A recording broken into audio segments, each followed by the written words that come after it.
Hoje eu quero dar continuidade nas mensagens que temos trabalhado em Josué. E eu gostaria de convidar você, meu irmão, você, minha irmã, a abrir a sua Bíblia no livro de Josué, capítulo de número 13. Hoje nós estaremos falando sobre um assunto muito interessante. E eu quero ler hoje com vocês aqui, Josué 13. Quero ler 2 versículos apenas no início. Hoje eu vou estar falando sobre o título da importância do auxílio externo em nossa vida. Esse é o título da minha mensagem. A importância do auxílio externo em nossas vidas. E eu quero usar o texto e a tribo de Levi como a grande reflexão dessa noite para o nosso coração. Você vai entender o motivo, vai entender o propósito. Convido você a abrir a Bíblia em Josué 13, versículo 14 e versículo de número 33.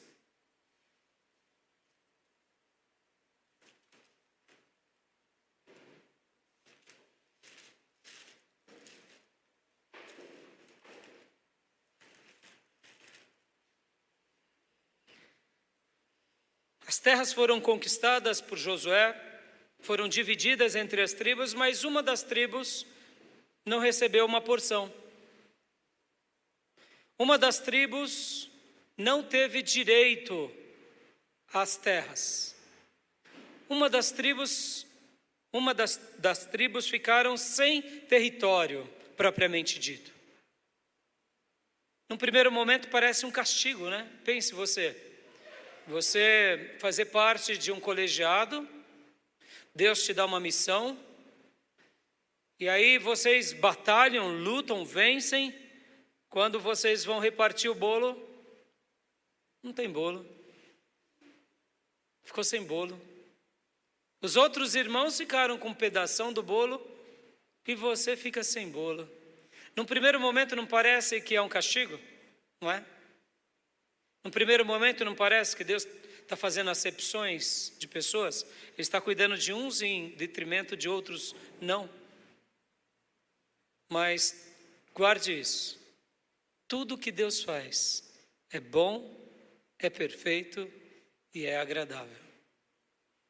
Se num primeiro momento Deus não partiu o bolo com você, saiba de uma coisa. A porção que Deus tem para você é especial. Ele não se esqueceu de você. Ele não se esquece de nós. Nos nossos critérios humanos, parece que Deus se esquece de nós. Mas quando Deus nos contempla e vê, Ele não se esquece de ninguém, porque todos são amados por Deus. E a Bíblia mostra um amor tão maravilhoso que o Novo Testamento declara nas palavras de Jesus, do Deus Filho, que Deus vai chover sobre justos e injustos. Tamanho é o amor, a bondade e a misericórdia dele por nós. Então aqui nessa tribo, olha que interessante, nessa tribo que foi a tribo de Levi, eles não tiveram uma herança, eles não tiveram um território. Talvez você me pergunte, e agora, pastor, onde eles iriam morar? Deus criou uma estratégia para eles. E essa estratégia de Deus não era uma estratégia inferior, pelo contrário, foi uma estratégia de privilégios. Olha que interessante. Se Deus aparentemente não te deu o seu pedaço do bolo, guarde isso. É porque o seu pedaço será um privilégio divino a você, um presente divino a você. Pode guardar isso no seu coração. Porque foi o que aconteceu com a tribo de Levi. A tribo de Levi não foi esquecida por Deus. Pelo contrário, a comissão e a vocação deles eram para que todos eles se tornassem especiais entre o povo. Especiais entre todos. E eles não tiveram apenas agora um lugar mas eles foram pulverizados no meio de todas as tribos, porque a missão deles era muito mais nobre e mais especial do que a própria missão das demais 11 tribos. Ou melhor, das 12 tribos. Porque na realidade eles estão agora espalhados nas 12 tribos, cumprindo um papel muito acima do que eles poderiam imaginar. Então, quando você se sentir talvez que nem um patinho feio, que foi esquecido por Deus, saiba de uma coisa: a melhor parte de Deus ainda virá sobre a tua vida, em nome de Jesus. Pode acreditar nisso, meu irmão, porque se Ele faz chover sobre justos e injustos, Ele fará muito mais ainda sobre os seus eleitos, sobre os seus vocacionados. E hoje a gente vai falar sobre isso, a tribo de Levi. Vou dar uma importância ao papel da tribo de Levi. Então a gente vai fazer uma síntese aqui do livro de Josué sobre esse papel, e eu quero trabalhar na ideia e na discussão da importância de auxílios externos.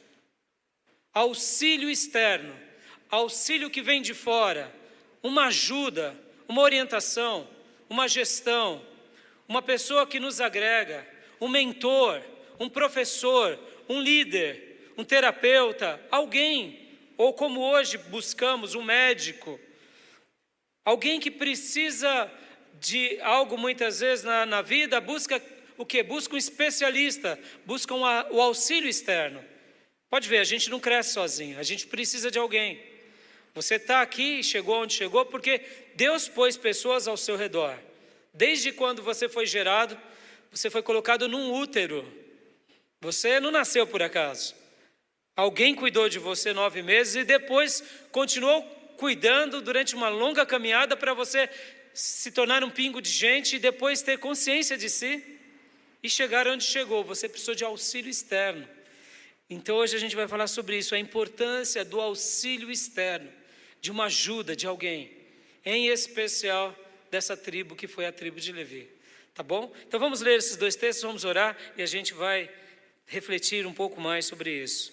Josué capítulo 13, versículo de número 14 e o versículo de número 33.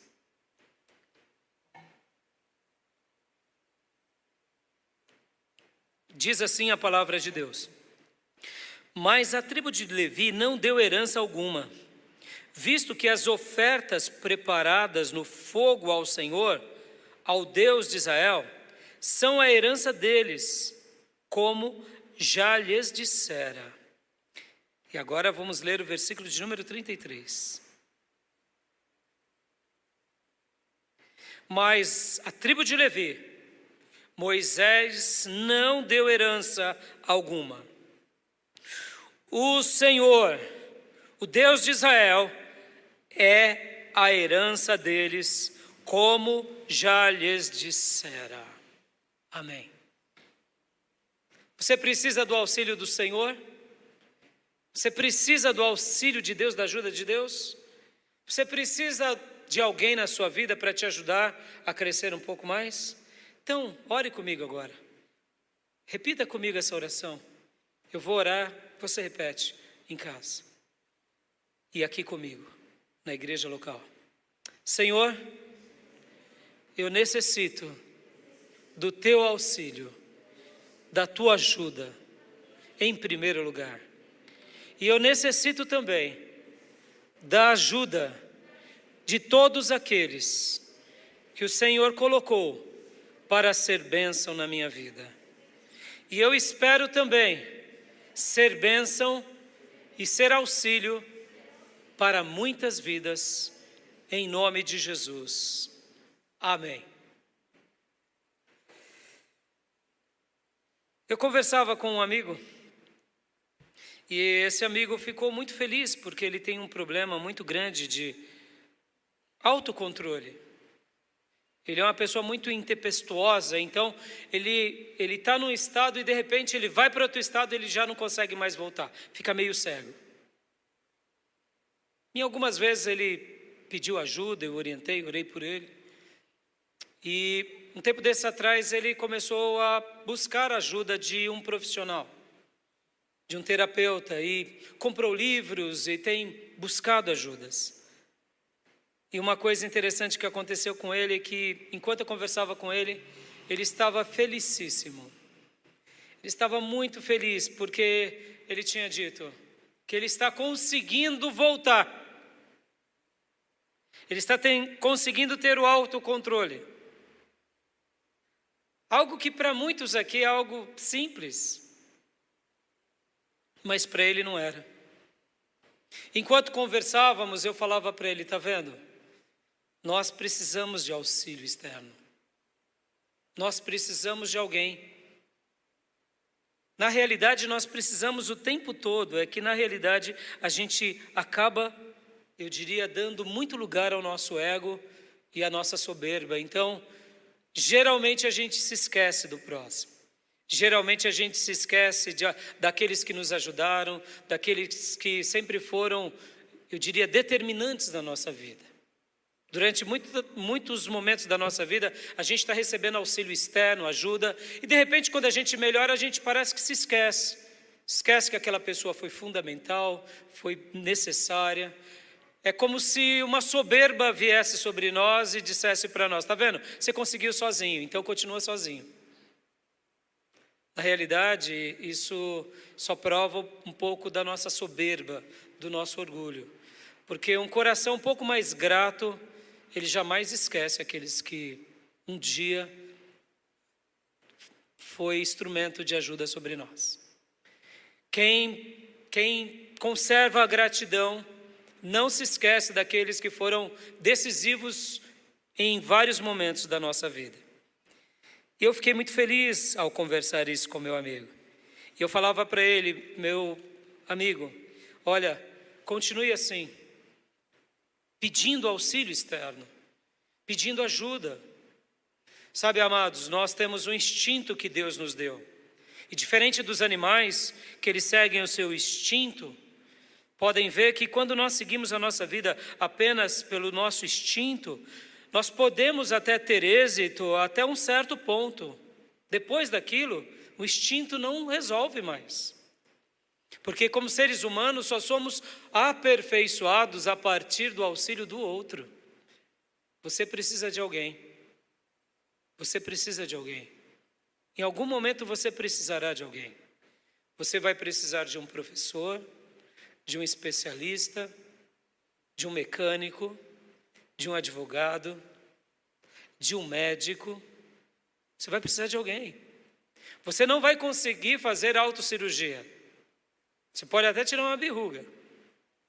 Uma verruga você consegue tirar, mas dependendo da verruga você não consegue. Por quê? Porque é uma questão cirúrgica. Você precisa de alguém. Você precisa de um dentista. Você precisa de um personal. Você vai precisar de alguém. Mesmo que você diga que você é uma ilha que vive sem ninguém, é mentira. Você precisa. Você precisa da indústria. Você precisa daqueles que vivem no campo para que você coma. Você precisa dos operários para construírem a sua casa, construir os seus móveis, seu veículo, arrumar o seu carro. Você precisa de alguém, nem que for para te embelezar, cortar o seu cabelo, fazer a sua unha, cuidar da sua roupa. Você precisa de alguém. Nós não somos uma ilha. Então, seguir o curso da nossa vida baseado apenas no nosso instinto é um fracasso, porque nós não somos animais, somos a suprema criação de Deus. Com o auxílio externo, até o nosso instinto, ele é aprimorado. Guarde isso. E quando eu e você acreditamos que o auxílio externo é uma bênção para a nossa vida, nós começamos a crescer e crescer em tudo, inclusive crescer diante de Deus. Deus te abençoa pela vida de alguém. Hoje eu estou sendo bênção para vocês. Vocês têm sido bênção para mim. Outros foram bênção para mim para eu poder ser bênção para vocês. Deus escolheu nos abençoar pelo outro. Você segura um livro sagrado que foi revelado por Deus, pelo Espírito Santo, a homens santos. Deus usou pessoas. Para quê? Para poder te abençoar, me abençoar. Perceba? Mas a gente acaba se enganando com uma coisa muito sutil, irmãos, muito sutil. Olha que interessante isso. Porque a gente aprende desde cedo que Deus habita dentro da gente. Habita ou não habita, irmãos? Habita ou não habita? Há uma coisa linda que é marcante na vida de qualquer cristão, que é o fato de Deus começar a habitar dentro de você. Depois da conversão, você tem uma experiência com esse Deus trino. É um milagre, é inexplicável, não tem como a gente equacionar, foge a nossa capacidade de entender e de decifrar e de explicar. A gente explica de uma forma muito simples, que nem a Mariazinha explicou para o vigário. Tem uma história que o vigário viu Mariazinha indo à igreja e o vigário estava andando na rua e veio Mariazinha, uma criança, e ela estava com a Bíblia na mão. E aí o vigário perguntou para Mariazinha: Mariazinha, onde você vai? Ela: bom dia, seu vigário, eu estou indo na casa do Senhor. Ah, é? Você está indo na casa de Deus? Eu estou. Muito bem, Mariazinha, respondeu o vigário. E me pergunta uma coisa, Mariazinha, que tamanho é Deus, já que você está indo lá na casa do Senhor adorá-lo? Olha que pergunta do vigário. E aí a Mariazinha disse assim, depois de pensar por alguns instantes, disse assim: olha, seu vigário, Deus é tão grande, tão grande, que os céus e todo o universo não cabe Ele. Mas Ele é tão pequeno, que Ele mora dentro do meu coração. Bom dia, seu vigário. E ela seguiu o rumo para a casa do Senhor. A resposta dessa criança, dessa Mariazinha, é a nossa resposta simplória, mas real. Deus, Ele é tão grande, que a terra é o estrado dos seus pés, e o universo não o cabe, porque Ele é eterno. Mas Ele consegue morar dentro do teu coração, do meu coração, de forma extraordinária. E nessa interação misteriosa e fantástica e grandiosa, a gente se perde com uma coisa, sabe qual é, queridos? Já que Ele habita dentro de nós, mesmo sem Ele, não sabendo explicar como isso acontece, a gente começa a ter uma falsa impressão de que a gente não precisa mais de ninguém, já que Deus está morando dentro de nós. A gente começa, num primeiro momento, a depender do pastor, daqueles que nos orientam, mas depois eu conheço a Deus, eu oro a Deus, e então eu não preciso mais de ninguém nem de nada. Por quê? Porque agora Ele vive em mim e eu me basto com Ele. Ora, meu irmão, o fato dele habitar em nós não significa que nós nos tornamos plenos e absolutos. Não. O fato dele habitar em nós significa que a graça dele, o amor dele e o poder dele nos atingiu. Aleluia. Isso é fantástico. O fato dele habitar em nós não nos dá o direito de achar que somos superiores, ou que somos plenos, ou que somos perfeitos, ou que nós nos bastamos. Quem é absoluto, quem é pleno, quem é perfeito é Ele. Nós continuamos sendo pessoas que precisam do auxílio, da graça, da ajuda dEle, mesmo Ele habitando em nós. O fato agora de compreendermos Ele e termos essa porta aberta só nos auxilia a compreendermos melhor a vida, a compreendermos melhor todas as coisas. Podem ver, irmãos, como isso é interessante. Olha o que a educação é para nós. É o auxílio externo. O que seríamos sem a educação? E o que nos tornamos com algumas boas instruções? Auxílio externo. A gente tem muita dificuldade de concordar com todo mundo ou lidar com as discordâncias. Vocês já notaram isso? E uma coisa que eu tenho refletido bastante é que a gente precisa aprender a concordar em discordar. A gente tem que concordar em discordar do outro, sem se aborrecer com o outro e sem se tornar inimigo do outro. Eu discordo de você e nem por isso eu me torno seu inimigo. Isso é liberdade. Podem ver quantas guerras tribais a gente vivencia até na nossa nação, em vários setores de pessoas, até eu diria lúcidas e sábias, porque não sabem concordar em discordar. É uma tolice. Elas levam a discórdia para o lado pessoal, como se no momento em que eu discordo de alguém eu me torno inimigo do outro, e não é. Somos seres inteligentes. Então, a gente pode sim discordar de várias pessoas sem quebrar a amizade, sem quebrar relacionamentos, sem quebrar alianças, porque concordamos em não pensar igual ao outro. Por quê? Porque somos inteligentes a esse ponto. Olha como a gente precisa de auxílio externo para poder lidar até com a discordância sem se tornar inimigo, mas para fazer um debate inteligente em pontos de vistas diversos.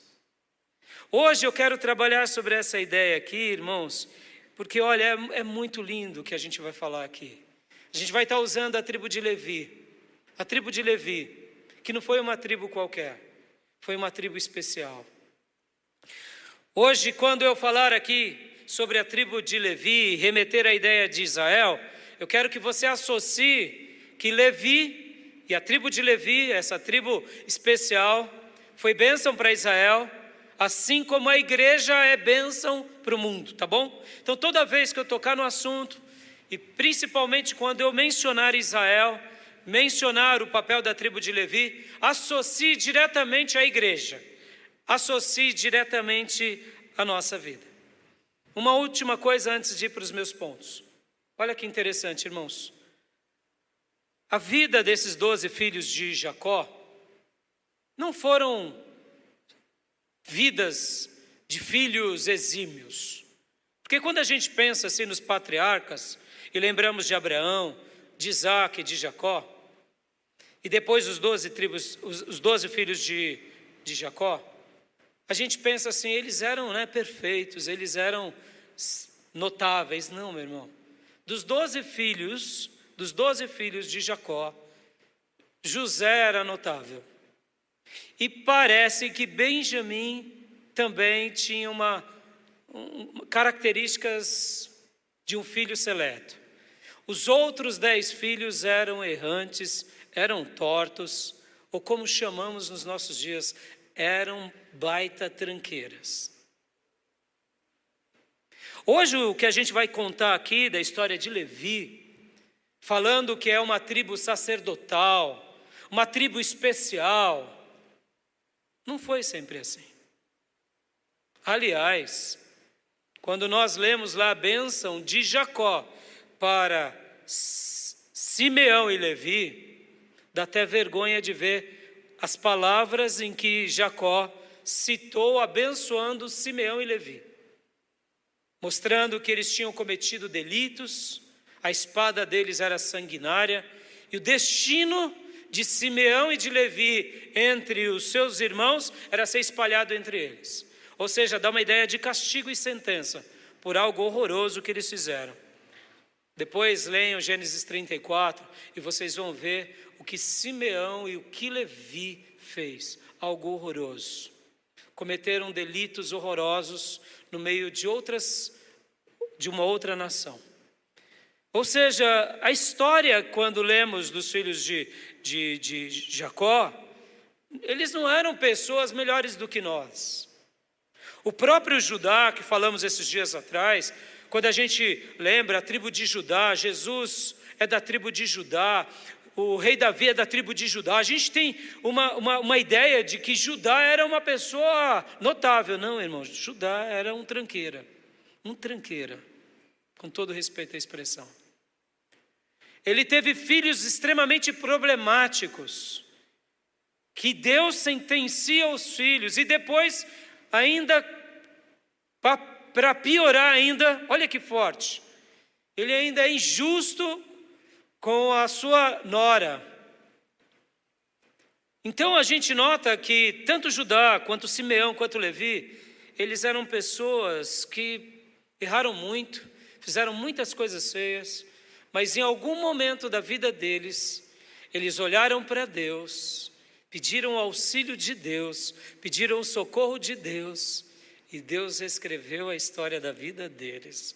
Posso ouvir um glória a Deus? Igualzinho a nós. Em algum momento, Levi, juntamente com a sua família, talvez tinham aquela marca horrorosa, sabe aquela mancha? Vem cá, deixa eu te perguntar. Sabe aquele erro que a gente comete, que quando a gente olha para trás a gente fica corado de vergonha? Que a gente fala, meu pai, se eu pudesse voltar no tempo, eu não faria aquilo de novo. Se eu pudesse voltar no tempo lá atrás, se eu tivesse mais uma chance, se eu tivesse mais uma, eu não faria aquilo nunca mais na minha vida. Possivelmente foi isso que aconteceu com Judá. Para Deus ter reescrito a história dele. E principalmente a tribo de Levi. A ideia que eu tenho é que quando eles vão para o Egito, lá no Egito, uma nova história é reescrita no coração de Levi e de toda a sua casa. De toda a sua casa. E ali, aquilo que era uma praga de que você será disperso, eles fizeram uma aliança de consagração, e Deus, na sua infinita bondade, na sua infinita misericórdia, no seu infinito amor, na sua infinita graça, escolheu agora a tribo de Levi para fazer deles pastores de Israel. Posso ouvir vários glórias a Deus e aleluias? Aquilo que começou errado, torto, vexatório, de uma forma horrorosa, uma mancha, quando nós pedimos o auxílio de Deus, a ajuda de Deus, a misericórdia de Deus e nos humilhamos, Deus pode transformar tudo isso numa nova história. Deus pega tudo aquilo que não presta e vira agora uma bomba atômica de bênção. Louvado seja o nome do Senhor. Porque foi isso que aconteceu. Foi exatamente isso que aconteceu com a tribo de Levi. Durante aqueles períodos em que eles ficaram quase 400 anos lá no Egito, ali Deus levanta a tribo de Levi para fazer dessa tribo de Levi, mesmo lá no deserto, ou melhor, lá no Egito, fazer dele pastores de Israel. Eles começaram a ter agora uma nova perspectiva. Eles começaram a cuidar dos seus irmãos. Outrora eles chutavam o irmão, não ligavam para o irmão, eram indiferentes com o próximo, eram até assassinos do próximo, mas agora um novo sentimento nasceu, aflorou. Eles eram antipáticos, eles eram hostis, e agora eles se tornaram repletos de compaixão e se entregaram nas mãos do Senhor e começaram a receber essa incumbência da parte de Deus, essa incumbência de cuidar dos seus próprios irmãos. E chega nesse momento chave aqui, porque eles saem do Egito, conhecemos a história, conquistam a terra e agora Deus, usando a vida de Moisés e de Josué, diz: vocês não terão terra. A herança do Senhor será algo marcante na vida de vocês. Por quê? A grande herança da tribo de Levi será o Senhor. O Senhor, Criador do céu e da terra, será a sua porção, será a sua medida, será a sua herança. Vocês serão espalhados entre as tribos para uma missão especial e poderosa. Então, em primeiro lugar, eu quero falar um pouquinho com vocês aqui sobre quem eram os levitas. É dos levitas que nascem três famílias, que são os coatitas, os meraritas e os gersonitas. E dentre os coatitas nascem Quem? O sacerdócio de Arão, o sumo sacerdote. Eu sei que isso daqui demanda um pouco mais de tempo, é uma mensagem aula, mas é importante vocês saberem disso. Quem eram os levitas? Os levitas eram a tribo de Levi, que tinham dentro dessa tribo 3 famílias: os coatitas, os gersonitas e os meraritas. Quais eram as funções deles? Dos coatitas nascem o sacerdote Arão e toda a família sacerdotal. Todos. Quando a gente olha lá na Bíblia, o sumo sacerdote, fulano de tal que era sacerdote, Eli que era sacerdote. Então, pois é, ele era da família dos coatitas. Era um dos levitas da família dos coatitas. Então, os sacerdotes tinham uma função especial. E os levitas, eles eram os auxiliares dos sacerdotes. Eles trabalhavam em harmonia. Lembram que quando lá no deserto eles tinham o tabernáculo, eles não tinham que desmontar o tabernáculo, lembram disso? Então havia uma família específica que desmontava o tabernáculo, que cuidava da manutenção dele. Outras famílias cuidavam, por exemplo, da portaria. Era tudo organizado. E outras famílias cuidavam dos sacrifícios. Era tudo organizado. E dessa forma o que acontecia? Eles eram os representantes de Deus para o povo de Israel. Olha que fantástico isso, irmãos, presta bastante atenção nisso. Qual era a função principal do sacerdote e do levita? Era levar o povo a Deus. Olha que benção. Pegar o povo e levá-los a Deus. Qual é a função do profeta? É ser boca de Deus entre o povo. O profeta tinha essa função de ser o quê? A boca de Deus que fala ao povo. E o sacerdote é aquele que pega o povo e leva a Deus. Estão entendendo? Olha que função linda. E geralmente dentro das famílias sacerdotais, muitas delas levantavam-se também os profetas. Mas algumas vezes não. Algumas vezes Deus levantava profeta entre as tribos de Israel. Mas eles tinham essa característica. E qual era a sua herança? A herança deles era Deus. Deus estava deixando uma marca para aquele povo. Haverá uma tribo aqui, presta bastante atenção nisso. Haverá uma tribo aqui, que vai ser uma tribo que vai depender de mim o tempo todo. Não vai ter terra e vai existir. Não vai ter propriedade e vai colher. Não vai poder ter campo, mas vai poder fazer muitas coisas e realizar muitas conquistas, porque eles vão depender de mim, eu serei a herança deles e eles verão o milagre todos os dias da vida deles. Louvado seja Deus. Quando nós olhamos o texto que eles se alimentariam das ofertas, parece que eles viviam em dependência, simplesmente quase como numa mendicância, né? Não, meu irmão, não era isso. Aqui há uma relação muito linda entre a família de Levi, a tribo de Levi. Quanto mais fidelidade o povo era a Deus, naturalmente os levitas e sacerdotes eram mais cuidados. Quanto mais fiéis eram os levitas, mais bênçãos eles eram entre o povo.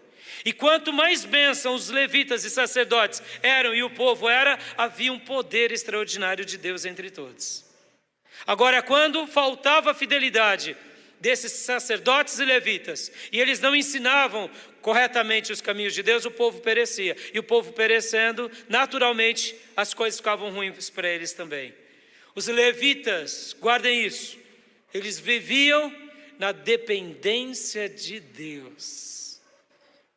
Segundo lugar, eles foram espalhados por todas as tribos. Essa foi a vocação deles. E nessa vocação deles, Deus queria que eles fossem influência direta e marcante da presença de Deus e do poder de Deus entre todos os seus irmãos. Por que Deus faz assim, irmãos? Porque Deus ama todos. Muitas vezes Deus separa alguns, não porque esses alguns são melhores do que os outros, mas porque Deus está fazendo desses alguns uma bênção para a vida de muitos outros. Quando Deus separava essa tribo, Deus não estava dizendo, vocês são melhores do que os seus irmãos, não. Mas Deus estava dizendo, olha, eu estou dando para vocês um privilégio. Eu estou dando para vocês uma bênção, uma graça tão grande. Porque vocês serão bênção para muitas outras pessoas. Sabia, irmão, que Deus te abençoa para você ser bênção? Deus te agracia para você ser bênção. Deus te dá sabedoria para você ser bênção. Deus te dá recursos para você ser bênção. Não deixa o diabo colocar vaidade no teu coração, não. Sabe, muitas vezes a pessoa pensa assim, não, mas eu sou muito mais inteligente do que toda a minha família junto. Se juntar todo mundo, não é nem metade do que eu tenho. Olha, meu irmão, quero te dizer que se Deus te deu essa mente célebre, louva Ele. Porque Deus te deu uma mente linda, boa, célebre, geniosa, para você ser a mente daqueles que não são. Deus te deu condição, Deus te deu graça, Deus te deu talvez influência, para você ser a influência daqueles que não são. Guarda isso no seu coração. Foi para isso que Deus espalhou essa tribo no meio de todas as tribos. Não foi por abandono, foi porque agora vocês serão influências. Talvez alguém diga assim, pastor, mas ser um levita, pelo amor de Deus, eu não ter meu quintal, isso daí é castigo. Um levita carnal talvez pensaria assim, mas um levita espiritual diria, eu nasci nessa família, meu pai, eu fui eleito e vocacionado por Deus com uma missão extraordinária, levar as pessoas para Deus, a começar de mim. Isso não é castigo, isso é privilégio. Irmão, guarda isso, tudo depende de como você enxerga. Sabia disso? Tudo depende de como você enxerga. Por isso que Jesus disse que os nossos olhos são candeias para todo o nosso corpo. Se só vê coisa ruim, seu corpo vai ser ruim. Tudo depende de como você vê. Tudo depende de como você enxerga a situação. Os levitas foram separados por Deus. Terceiro lugar, os levitas, eles eram os pastores de Israel e de uma forma linda e maravilhosa, eles eram os guias espirituais desse grande rebanho. Meu irmão, olha, guarda isso no seu coração.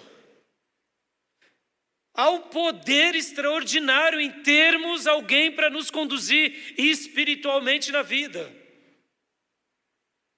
Isso daqui não é chavão, não é jargão, não é frase de efeito. Ter um líder espiritual na nossa vida, ter referências marcantes, isso é extraordinário. Isso é extraordinário. Eu me lembro que logo depois da minha conversão ardia no meu coração o desejo de fazer a obra de Deus, mas eu me sentia muito incapaz. E eu me lembro que eu comecei a pregar dentro da minha cabeça, porque eu ouvia coisas, eu me imaginava pregando, eu falava, mas como eu irei pregar se eu mal conheço as Escrituras? Eu me sentia muito pequeno. E eu lembro que uma das coisas que Deus pôs no meu coração é o quê? Vá para o seminário.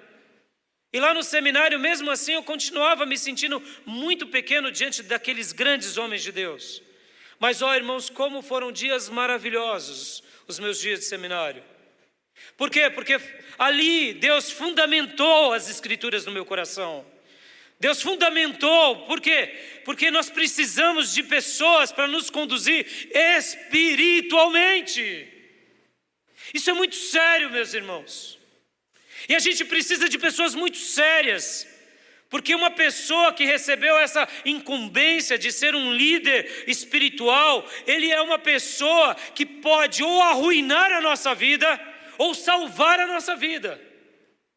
Eu me lembro de um grande pastor americano que estava reunido com um grande general, também americano, um dos principais generais americanos. Eles estavam almoçando. E nessa reunião que eles faziam, o pastor perguntou para o general, como que é a sua demanda? E quando o senhor toma uma decisão errada e uma centena de soldados morrem numa batalha, como o senhor se sente?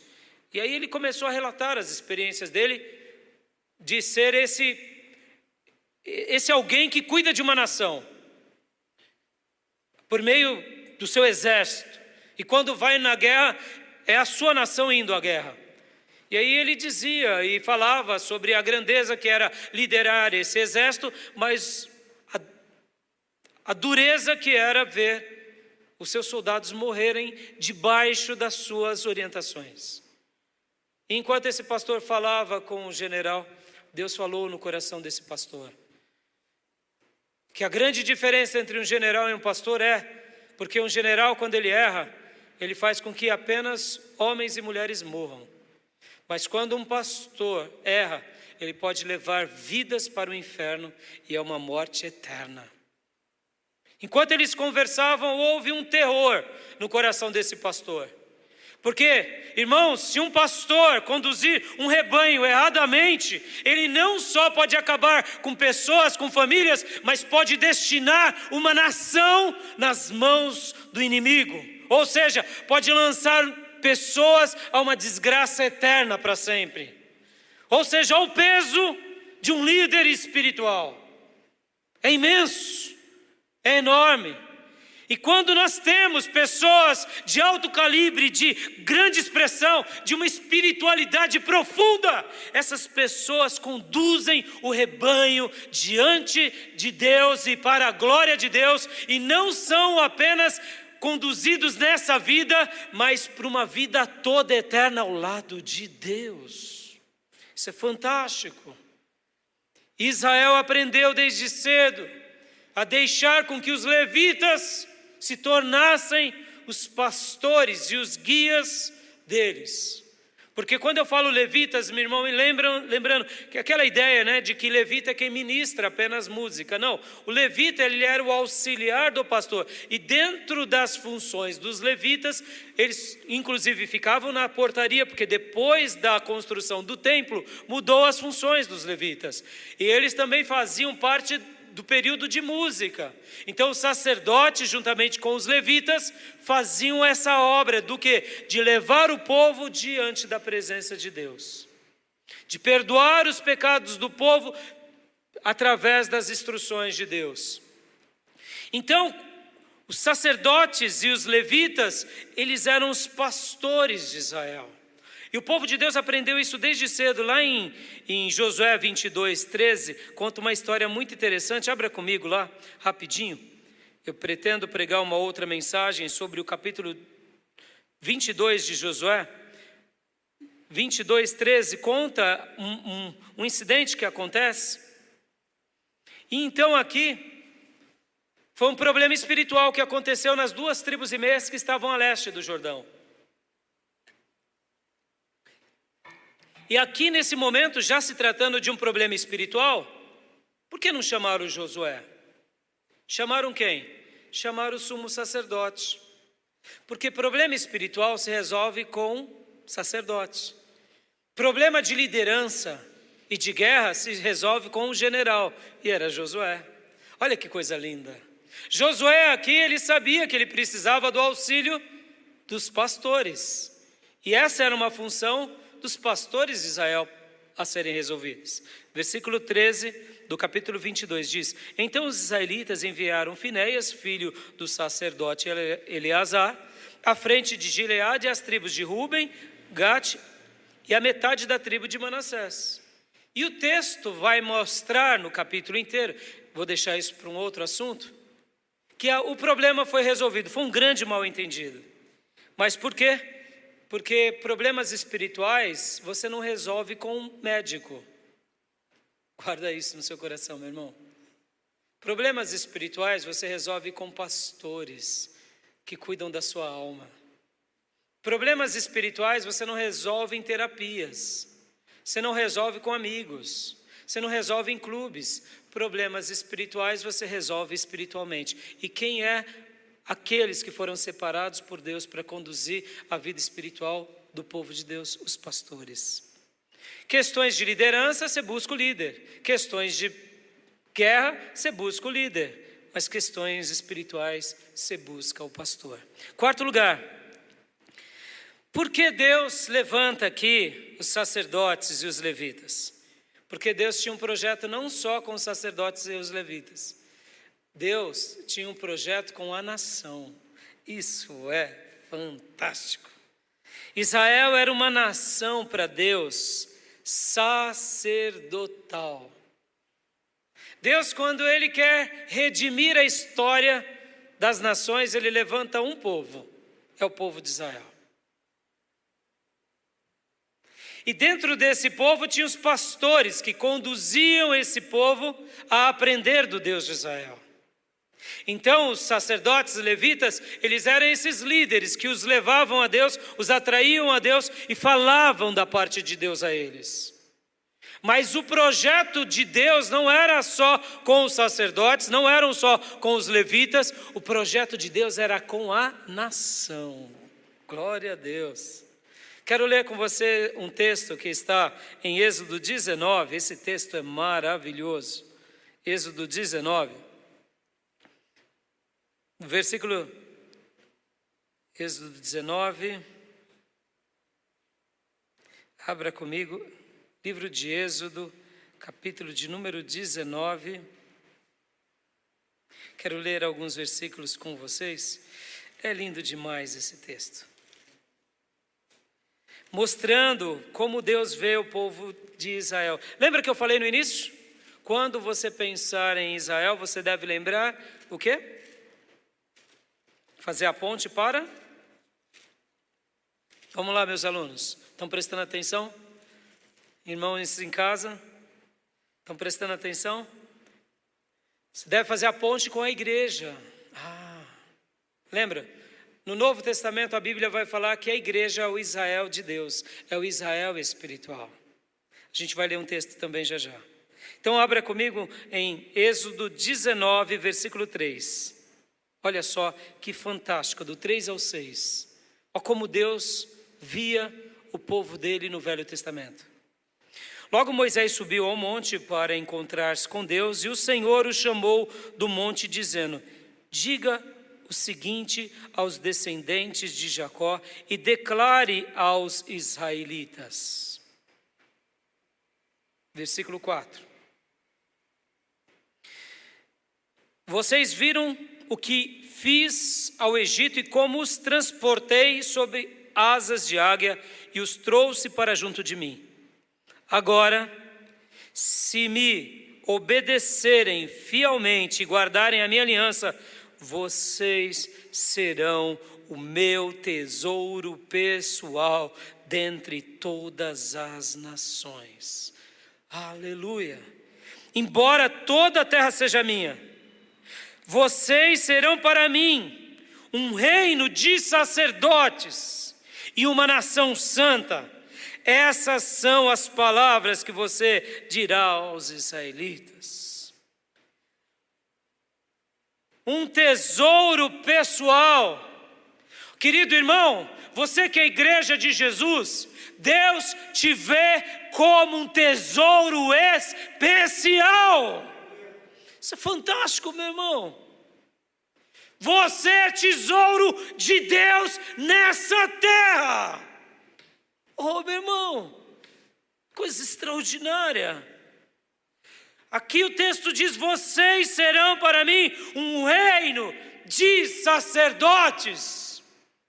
A igreja recebe essa unção da tribo de Levi na terra. É por isso que o Senhor diz que nós somos o sal da terra e a luz do mundo. Fantástico, irmãos, que honra é essa? Nós somos a esperança desse mundo caído sem Deus. A mensagem de Deus tem que estar nos nossos lábios, no nosso coração, porque as pessoas estão sedentas de Deus. E Deus coloca você e a mim como a resposta dele para muitas vidas na terra. Não porque somos especiais ou melhores, mas porque Ele te vocacionou, Ele te separou, Ele te escolheu e Ele nos envia a tudo isso. Isso é fantástico, irmãos. Isso foi para Israel, sim, mas isso é para a igreja também, irmãos. Isso é para a igreja. Abra comigo agora em Deuteronômio 7,6. Deuteronômio 7,6. Vamos ler rapidinho. Livro de Deuteronômio, capítulo 7, versículo 6.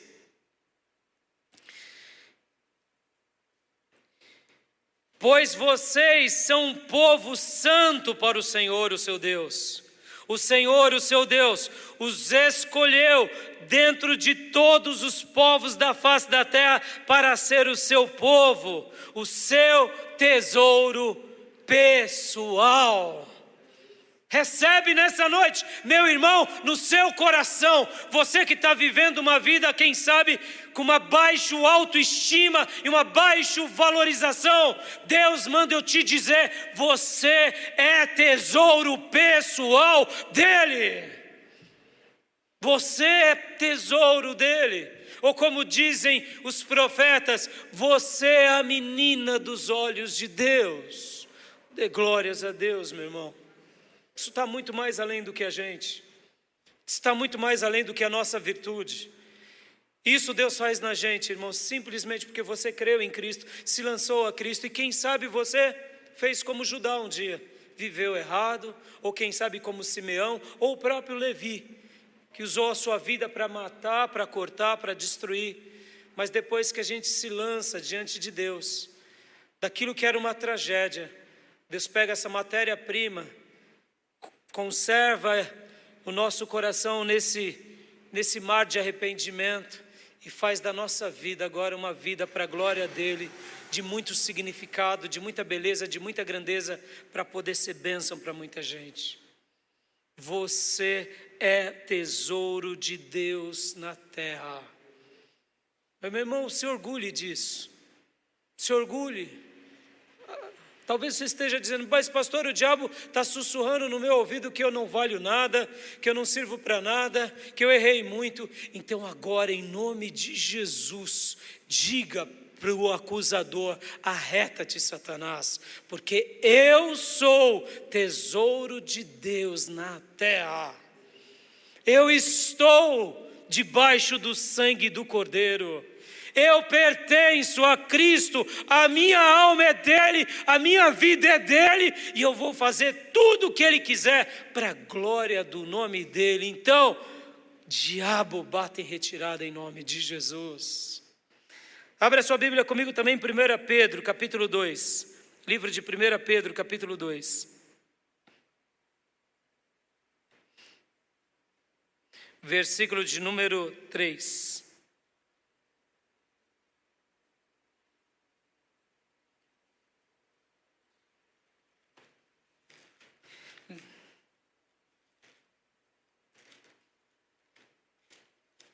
Glória a Deus, esse texto aqui, ou melhor, versículo de número 9.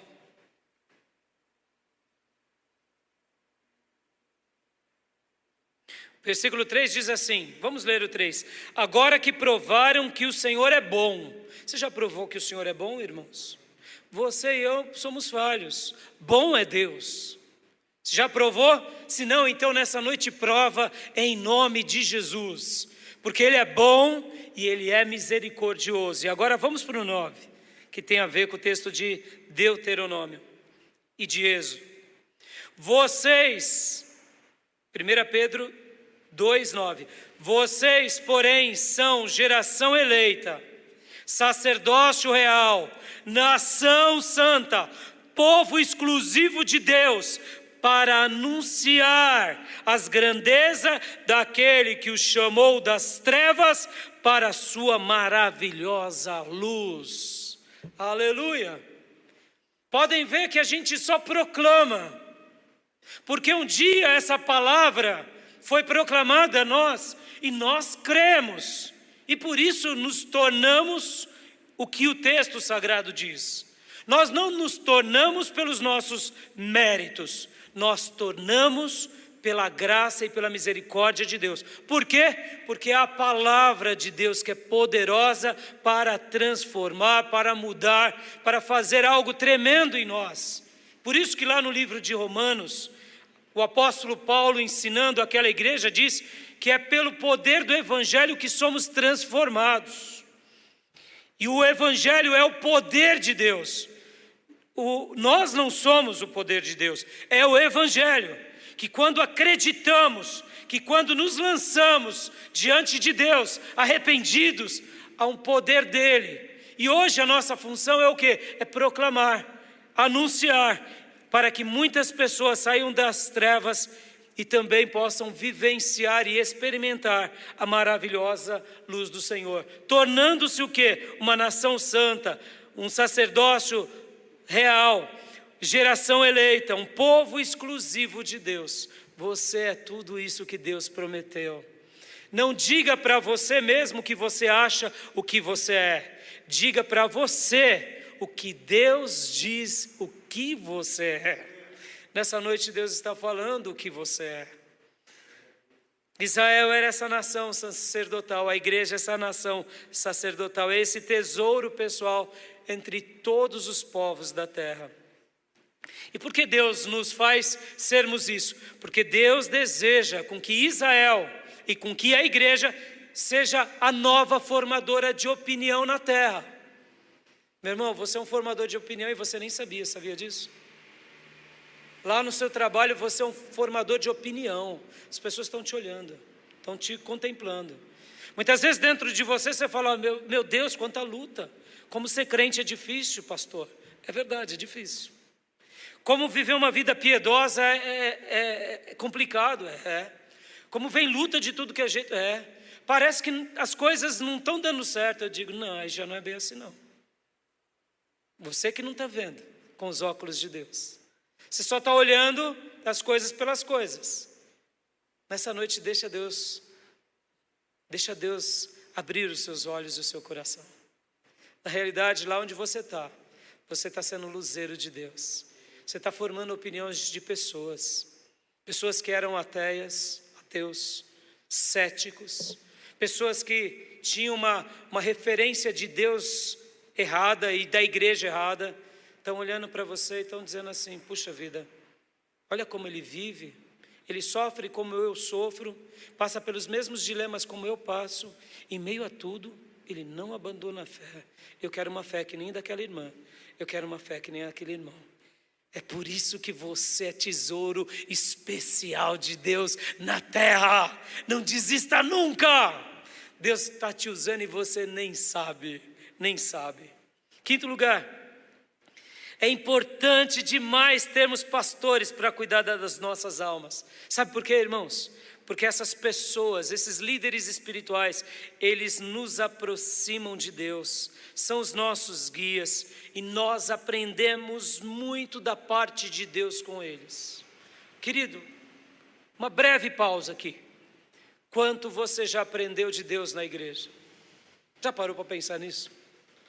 O quanto eu já aprendi de Deus na igreja? Oh, meu Deus! O que seria do Raimundo sem igreja? Meu pai, eu não consigo me ver longe da igreja. Eu não consigo imaginar um mundo que não tem o projeto chamado igreja. Porque eu não consigo me imaginar, conhecendo o Deus eterno e revelado nas Escrituras, sem um projeto igreja. Como é importante termos líderes de Deus que nos conduzem. Ou quem sabe, livros que nos aproximam de Deus. E aqui, nas suas mãos, está o manual do Supremo Pastor, que tem abençoado gerações pós gerações, por meio desse livro, que é o livro sagrado de Deus a você e a mim. Sexto lugar, os pastores, os líderes espirituais, eles são modelos que devem ser aplicados e replicados por todos os servos de Deus. Muitas vezes a gente, inclusive quando o irmão começa a estudar um pouquinho mais a Bíblia, em especial o Novo Testamento, ele diz assim, pastor, tem algumas cartas de Paulo que são as cartas pastorais, né? É só para pastores, né? O que você acha? 1ª, 2ª Timóteo e Tito, que são chamadas cartas pastorais, só são para os pastores? Claro que não, irmãos. Claro que não. Na realidade, o pastor é essa ovelha que vira líder para que todos sigam o exemplo do pastor. E é aqui onde entra o exemplo modelador. Irmãos, quer conhecer o homem de Deus? Come 1 quilo de sal com ele. É simples assim. Se o que ele prega ele não vive, ele não serve para nada. coma 1 quilo de sal com ele. Vai viver com ele, vai ver como ele vence as lutas, como ele passa as provações, quando ele cai, como ele age, se ele empurra debaixo do tapete ou se ele enfrenta as suas vergonhas. As cartas pastorais são cartas para nivelar o nível pastoral, mas para que o povo siga os pastores. Irmão, guarda isso, Deus nos faz caminhar e põe a régua lá em cima, nunca põe lá embaixo. E os pastores servem como essa régua lá em cima, para mostrar, sigam os pastores. E quando eu digo os pastores, é óbvio, é em primeiro lugar o supremo pastor das nossas almas, chamado Jesus Cristo, o Senhor. Ele é o amado das nossas almas. Aqui no Velho Testamento, a tribo de Levi eram os pastores que estavam espalhados lá em Israel, e eles tinham que ser modelos. Essa palavra modeladores eu amo muito. Eu sei que no nosso contexto moderno a gente lembra de modelo apenas aquele que vai para as passarelas, né? Fulano é modelo, né? Não, esquece disso. Estou falando desse tipo de passarela, não. Estou falando de uma outra passarela, a passarela da vida. Pastores e líderes espirituais, eles são modeladores, eles ensinam pelo modelo. As palavras vêm depois, porque o que diz mais alto é o poder do exemplo. E aqui, irmãos, isso não é simplesmente algo para líderes, para sacerdotes, é para todo o povo. Abra comigo a sua Bíblia no Salmo 16. Quero ler 2 versículos do Salmo 16. Olha que interessante. Salmo 16. Aqui é um salmo de Davi. Davi era levita, irmãos? Vamos lá, meus alunos. De que tribo era Davi? Opa, gostei de ver. Davi era da tribo de Judá, ele não tinha nada a ver, absolutamente nada a ver com a tribo de Levi. Então, em tese, guarde isso, a tribo de Levi era para ser modelo a todo Israel. Modelo do que, pastor? Modelo de herança, no sentido do que se tem. Qual era a herança para a tribo de Levi? Era o Senhor. Qual era o bem de Levi? Era o Senhor. Qual era a porção de Levi? Era o Senhor. E as demais tribos? Era a terra? Não. Era também o Senhor. Perceba, é um exemplo modelador. Muitas vezes Deus faz isso de propósito, para deixar entre nós pessoas de um alto calibre, para a gente não se anivelar por baixo, irmãos. Guarda isso, irmãos. Fuja da mediana. Sabe aquela ideia da mediana? É daí que vem a palavra medíocre, irmãos. A mediana está na medíocre, está dentro da linha da mediocridade. Eu faço como todo mundo faz. Você está fazendo algo na mediana. Entenda, você está fazendo como os medíocres. Estão entendendo? Mas isso todo mundo faz. Pode ver, isso. Ninguém gosta de andar na contramaré, não é assim? Mas todo mundo faz isso. É a roupa da moda, é os discursos da moda, é a vacina da moda, é a discussão da moda. A gente gosta disso, porque a gente não gosta. A gente gosta, irmão, ninguém gosta de ser o que vai na contramão. Mas eu quero te dizer, meu irmão, você escolheu o que para você? Você quer ser na mediana? Eu escolhi algo que não é nem a mediana, nem abaixo da mediana. Eu escolhi olhar para um ser que está muito acima de todas as coisas. Eu escolhi pastores ou apóstolos e um livro santo para ser a referência da minha vida. Eu escolhi algo acima da média. Por quê, irmãos? Guarde isso. Você será a média daqueles que você convive. Guarda isso. Quer saber como que você vive? Quer saber como que é a sua história real? É a média do que você escolheu conviver. Você será a média deles. Se você escolhe só coisas medíocres, você será um medíocre a mais.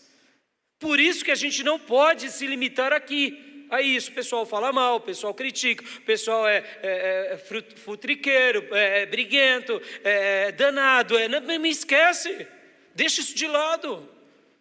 Se associe com pessoas melhores do que você. Olhe mais além. Tenha mentores melhores, referenciais ótimos. E aí você, quem sabe, vai ser a média dessa turma que você escolheu para fazer a diferença na tua vida. É assim. É por isso que algumas pessoas crescem o tempo todo e outras param no tempo. Podem ver. Tem pessoas que você encontra depois de 5 anos, irmão, parece que eles até regrediram, é ou não é? Enquanto outros, depois de 5 anos, você fala, meu Deus, mais uma formação, falando mais um idioma, natural. Olha o network deles, olha com quem que eles se envolvem. Agora, irmãos, guarde isso. Trabalhar na igreja é estar entre pessoas simples.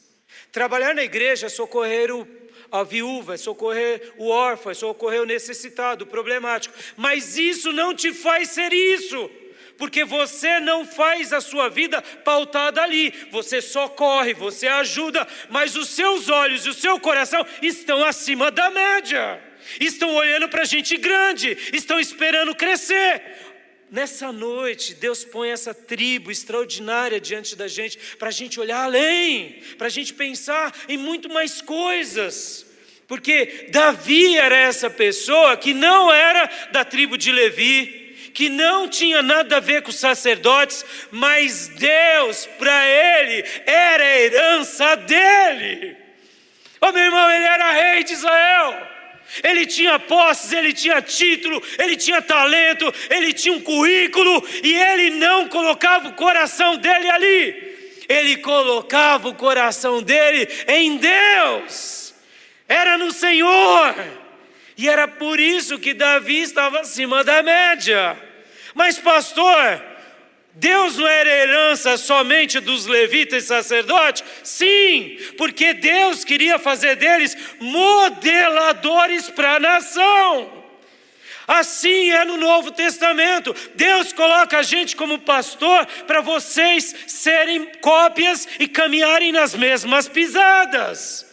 E dessa forma, não é somente o pastor que tem que ter Deus como sua herança, Deus como sua porção, é a igreja. Quando eu tenho a Deus como minha porção, como minha herança, como meu tudo, tudo se torna diferente na minha vida. Vamos ler Salmo 16, versículo de número 2 e versículo de número 5, só esses 2 versículos. Ao Senhor declaro, Tu és o meu Senhor, não tenho bem nenhum além de Ti. Meu irmão, isso daqui não é só poesia não, viu? Isso daqui também não é só canção não, viu? Isso é declaração de fé. Ele era rei, ele era rico, e ele dizia, eu sou pobre e necessitado, porque Deus era o tudo dele o tempo todo, para sempre. Oh, meu irmão, olha só como Deus põe referenciais na nossa vida, para a gente sair dessa mediana, e a gente olhar para frente, e falar, eu quero mais, porque você é propriedade exclusiva de Deus, é tesouro de Deus, é menina dos olhos de Deus na terra. E o versículo de número 5, Senhor, Tu és a minha porção e o meu cálice, És Tu que garantes o meu futuro. Perceba, ele era um general habilidosíssimo, um guerreiro habilidoso, mas ele dizia, é Deus quem cuida do meu futuro. Se eu cheguei até esse ponto, foi porque Deus foi na frente, foi porque Deus venceu, foi porque Deus batalhou. Em outras palavras, Davi era totalmente dependente de Deus. E os pastores de Israel eram modeladores na vida deles. E os levitas eram essas pessoas também. E o meu último ponto agora eu quero deixar com vocês é esse. Líderes fortes geram povos fortes. Líderes comuns geram povos na mediana. E líderes fracos geram povos derrotados. Guarda isso. O livro de Josué, no capítulo 24, agora vamos lá para o livro de Josué, capítulo de número 24. Isso é fantástico, meus irmãos. Eu também vou falar sobre o capítulo 23 de Josué e o capítulo 24 numa outra mensagem. Mas aqui está fazendo um desfecho da vida de Josué e de todos os líderes. Porque, irmãos, não pensem vocês que um grande general é um grande general sozinho. Não, esquece. Ele é a ponta da lança, mas atrás dele tem uma lança gigante que carrega essa ponta. O líder é esse que conduz, mas sempre ele terá êxito se ele tiver um time, um staff muito abençoado ao seu redor. Pode ver que Davi, que foi o maior rei, o adorador, conquistador, como eu ensinei a vocês, o adorador, o maior conquistador, mas ele só foi esse grande conquistador porque ele tinha gigantes atrás dele, ele tinha um exército, ele tinha valentes, ou chamado nas escrituras, os valentes de Davi. Logo, ele se tornou gigante. Guarde isso, meu irmão, você se torna grande porque você sobe sobre ombros de gigantes. Irmãos, 80, 90% do que eu ensino para vocês, eu aprendi com gigantes. Só passo. 10, 20% eu trabalho dando um toque de criatividade pessoal do que os gigantes me ensinaram. A gente só se torna grande se a gente está sobre ombros de gigantes, meu irmão. Caso contrário, a gente não é nada. E aqui, olha que fantástico. Versículo de número 31 ao 33 diz assim: Israel serviu ao Senhor durante toda a vida de Josué e dos líderes que sobreviveram depois dele e que sabiam de tudo que o Senhor fizera em favor de Israel. Olha que fantástico. Olha que fantástico. Enquanto tinha Josué, enquanto tinha Caleb, enquanto tinha Eleazar, enquanto tinha os generais, enquanto tinha os 12 príncipes, Israel se tornou forte e se manteve forte, porque havia líderes fortes. Posso ouvir glórias a Deus, irmãos? Com a presença de líderes fortes, líderes espirituais, o povo de Deus teme mais a Deus. O povo de Deus conhece mais de Deus. Os mistérios e o poder de Deus é manifesto entre os homens. E naturalmente pecamos menos. Naturalmente. Grandes líderes espirituais influenciam gerações pós gerações. Grandes coisas da parte de Deus é manifesto na terra por meio desses homens célebres. Deixa eu dar uma ilustração viva de um homem que viveu alguns séculos atrás, escreveu um único livro, O Alerta, conhecido por muitos, traduzido no português como O Guia Seguro para o Céu. Recomendo a todos lerem esse livro. Joseph Alleine. Ele era um pastor tão piedoso, tão influente, mas teve uma morte tão prematura por causa da sua obediência. Escreveu uma obra apenas, um livro apenas. Mas é de consenso que todos os grandes homens de Deus do passado beberam dessa fonte. Por exemplo, olha que coisa fantástica. A mãe de Spurgeon lia o Alerta para os seus filhos esporadicamente. Spurgeon cresce ouvindo o livro de Joseph Alleine. Quando Spurgeon se envereda para o mundo e depois que ele volta e se arrepende e se converte, as palavras de Alleine estavam no seu coração. Por quê? Porque grandes líderes espirituais influenciam não só o seu povo, mas deixam uma marca para todas as gerações. Por quê? Porque essa influência não é a influência deles, é a influência de Deus na vida deles. E eu quero concluir com isso e dizer, irmãos, quem são os modelos da sua vida? Quem são os levitas e os sacerdotes que Deus pôs para você? Surge também uma outra pergunta. Assim como Deus esperava de Israel que eles fossem uma nação poderosa na terra, a pergunta é: e a nossa igreja tem sido uma igreja relevante nessa terra, nessa cidade? Pastores são modelos. Pastores devem ser o exemplo para nós. Quero deixar um desafio aqui para você. Se você não tem auxílio externo, que nessa noite você possa dizer para Deus: Senhor, seja a minha herança, seja a minha porção, seja o meu maior auxílio sobre todos os auxílios. Porque lembre-se disso, Ele pode habitar dentro de mim e de você, mas Ele é uma pessoa que vive num trono de glória e de santidade muito maior do que nós. E nós precisamos desesperadamente dEle. Quem tem sido seus mentores? Quem tem pontuado a sua vida? Quem tem te auxiliado nos momentos bons e nas crises? Busque auxílio externo, começando por Deus em primeiro lugar, começando por Jesus Cristo. Jamais se esqueça que Jesus Cristo é muito superior do que Moisés, como está escrito em Hebreus 3:1, e de qualquer profeta. Jesus Cristo é muito superior ao próprio Levi ou à tribo de Levi. Jesus é de uma linhagem superior, diz Hebreus 7. Jesus, Ele é sumo sacerdote da ordem de Melquisedeque, sacerdote eterno. Dependa de Jesus, do auxílio de Jesus, e receba todos aqueles que Jesus colocou para conduzir a sua vida e a minha vida diante dEle. Deixo essa palavra ao coração de todos vocês. Querem o auxílio externo? Busquem em primeiro lugar a Deus e o auxílio de Deus, e depois grandes homens para te ajudar na sua vida. Amém?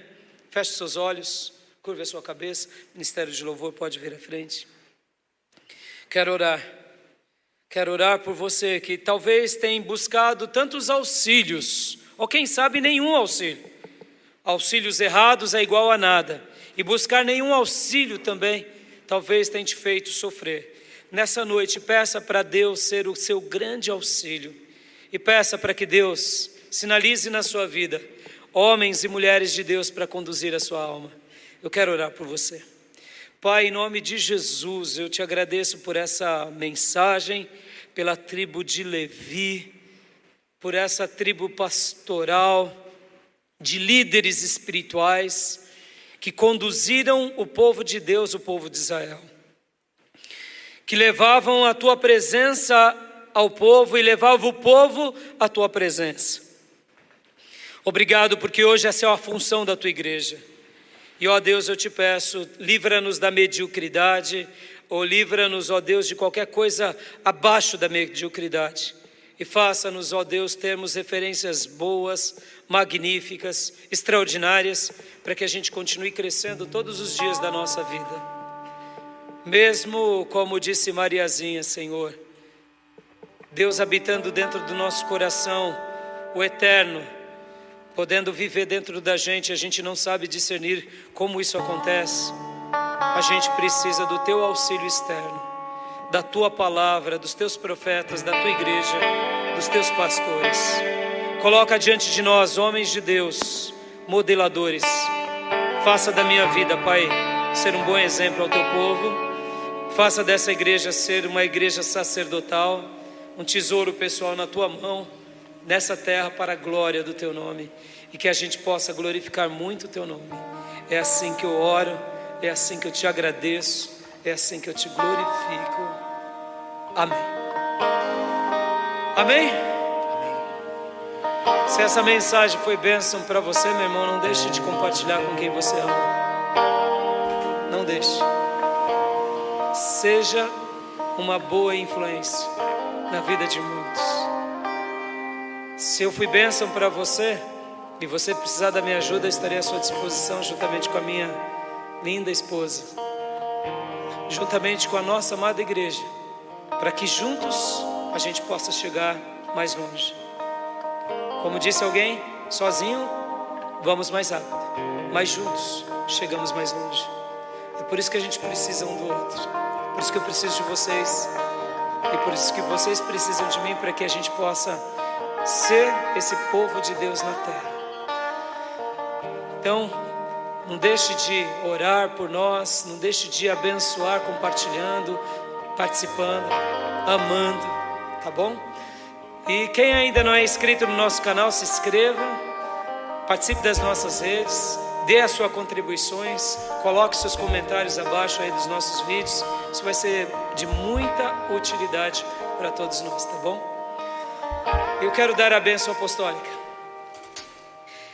Estenda a sua mão como que recebendo do Senhor a bênção, porque é Ele que vai te abençoar. Só serei canal dele a você. Que a graça do Senhor Jesus, que o amor de Deus Pai e as santas e eternas consolações do Espírito Santo de Deus estejam com todos vocês, agora e para sempre. Amém. Deus te abençoe, meu irmão.